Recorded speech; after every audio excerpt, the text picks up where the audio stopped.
திருநெல்வேலியில் விகேபுரம்ல மருதம் நகரில் புதுசாக ஒரு சுகாதார மையம் திறந்துருந்தாங்க. சரி, எப்படி இருக்குன்னு நம்மளும் போய் பார்க்கலான்னு நான் கிளம்பிட்டேன் காலையிலேயே. அங்கே போனால் அவ்வளோ நீட்டாக இருந்துச்சு. அப்புறம் நர்ஸு டாக்டர் எல்லாரும் என்கிட்ட ரொம்ப சூப்பராக பேசினாங்க. எனக்கு ரொம்ப பிடிச்சிருந்துச்சு அங்கே போகவே. நான் பயந்துட்டே போனேன், ஆனால் ஜாலியாக இருந்துச்சு. அப்புறம் எனக்கு போலியோ சொட்டு மருந்து 12th அக்டோபர் திருநெல்வேலி ஃபுல்லாக தரோன்னு சொன்னாங்க. சரி நம்ம போகலாம் அப்படின்ட்டு இன்னைக்கு போலியோ சொட்டு மருந்தும் நான் வாங்கிட்டேன். எனக்கு எப்படி கொடுக்குறாங்க பாருங்க. நான் சமத்து குட்டியாக குடித்தேன்.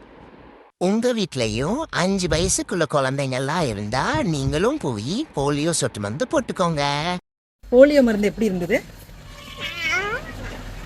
நல்லா இருந்துச்சா? இன்னும் கொஞ்சம் போலியோ மருந்து வேணுமா? இன்னும் போலியோ வேணுமா? ஆமாவா? தர மாட்டாங்க, கொஞ்சம் தான் தருவாங்க.